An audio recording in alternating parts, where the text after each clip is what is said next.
Putari. Nah, di hari ini nanti kita bisa mengenai nanti apa yang akan berlaku dalam pembelajaran.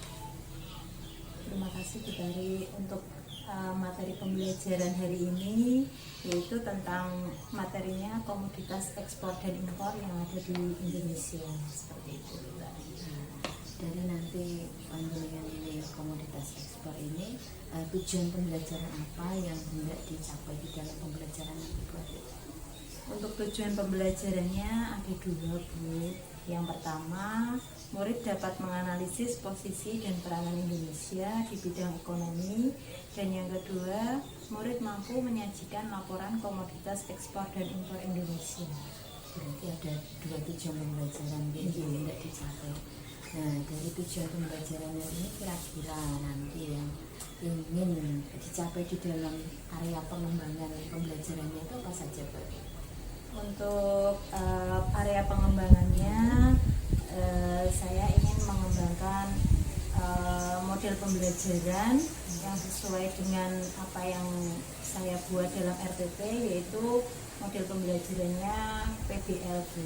Jadi nanti anak-anak saya harapkan bisa mengikuti pembelajaran sehingga nanti dapat mencari solusi dari permasalahan yang mereka hadapi. Seperti itu. Berarti nanti itu berbagai PBL ya. Nah, kira-kira dari RPP panjenengan tadi yang akan panjenengan nanti gunakan di dalam pembelajaran, itu ada pembelajaran ASE atau diferensiasinya, Bu? Untuk pembelajarannya ada, Bu. Untuk diferensiasinya nanti saya akan menggunakan diferensiasi konten, proses, dan juga produk ini. Nah, selain itu untuk KSE-nya nanti juga akan ditampilkan dimulai dari kesadaran diri, manajemen diri, terus keterampilan berelasi, kesadaran sosial, dan juga pengambilan keputusan. Seperti itu. Nanti saya ulas ya, berarti nanti di dalam pembelajaran menggunakan pembelajaran berdiferensiasi. Nah, tiga pembelajaran berdiferensiasi tadi mengandung nilai-nilai 5 KSE ya, Bu ya, seperti itu. Oke, berarti strateginya tadi menggunakan PBL ya. PBL. Untuk pembelajarannya nanti problem Quizlet. Mungkin ditambah alat-alat yang disiapkan apa saja, Bu? Oh iya, nanti saya juga akan menggunakan LCD dalam pembelajaran yang mendukung pembelajaran sesuai dengan gaya belajar murid. Terus selain itu saya juga menggunakan gambar dan juga benda konkretnya di sini nanti berupa kantin sekolah kita. Itu untuk yang saya sediakan. Berarti memberdayakan apa yang dimiliki di sekolah kita ya. Ya, berarti nanti silahkan panjenengan laksanakan, dilanjutkan di dalam kelas. Nanti saya observasi.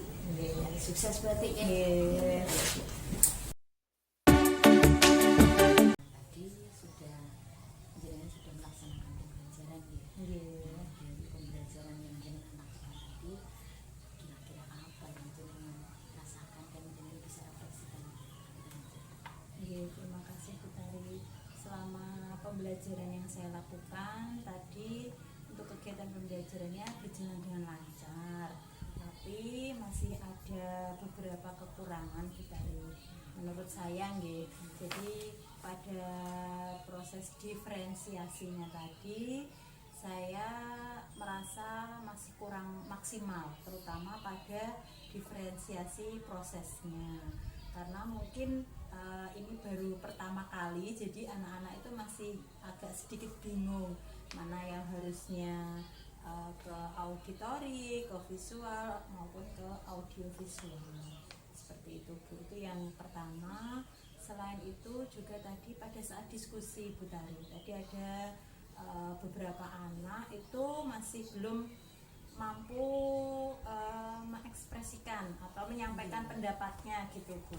Jadi saya harap nanti untuk pembelajaran berikutnya anak-anak dalam diskusi bisa berpartisipasi aktif seperti itu.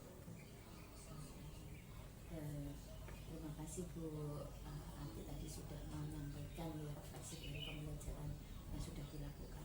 Nah, boleh saya mengutarakan dari hasil observasinya Bu? Iya, boleh. Ya, betul, berarti tadi ketika panjenengan melaksanakan pembelajaran, ada beberapa yang dari awal tadi ketika pra kita utarakan beberapa aspek yang kurang tercapai secara maksimal ya. Dari diferensiasi ada 3 diferensiasi tadi betul, di diferensiasi prosesnya tadi kurang maksimal ya. Ada beberapa di dalam panjenengan tadi melaksanakan itu tidak tercapai dengan sepenuhnya. Nah, kemudian ini indikasinya karena ada beberapa anak yang kenapa tidak tercapai sepenuhnya, tadi ada beberapa anak yang salah di dalam panjenengan pengelompokan ya. Jadi pengelompokannya dia ikut harusnya bergabung di dalam kelompok yang visual, bergabung ke kelompok yang jadi berarti kurang maksimal di situ. Kemudian ada juga ketika proses diferensiasi prosesnya pembelajaran ketika sudah masuk di dalam kelompok ya. Ada beberapa anak yang di situ ya, nilai-nilai dari KSE yang panjenengan ambil tadi tidak tercapai karena apa, diskusinya tidak berjalan lancar, anak-anak saling menggantungkan dengan yang lain, kesadaran di dalam manajemen dirinya tadi, kesadaran dirinya. Kemudian kesadaran bersosialisasi. Nah, tadi ada beberapa anak yang diam di dalam kelompoknya. Harusnya saling kolaborasi aktif dengan kelompoknya untuk menyelesaikan masalah yang diberikan ya. Itu beberapa catatan saya. Kalau ke KSE yang lain sudah terlihat ya, ada pengambilan keputusan bermusyawarah tadi ketika produk ya, penyampaian hasilnya itu sudah siswa sudah bisa mempresentasikan sesuai apa yang dipilihnya. Nah, kira-kira Bu Ati, dari yang beberapa kekurangan tadi, kira-kira rencana bagaimana Bu Ati untuk menyelesaikan hal tersebut? Jadi saya mempunyai rencana tindak lanjutnya.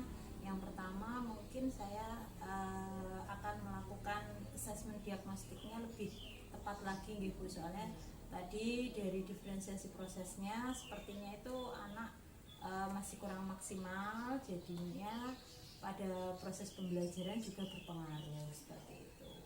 Terus yang kedua mungkin nanti saya bisa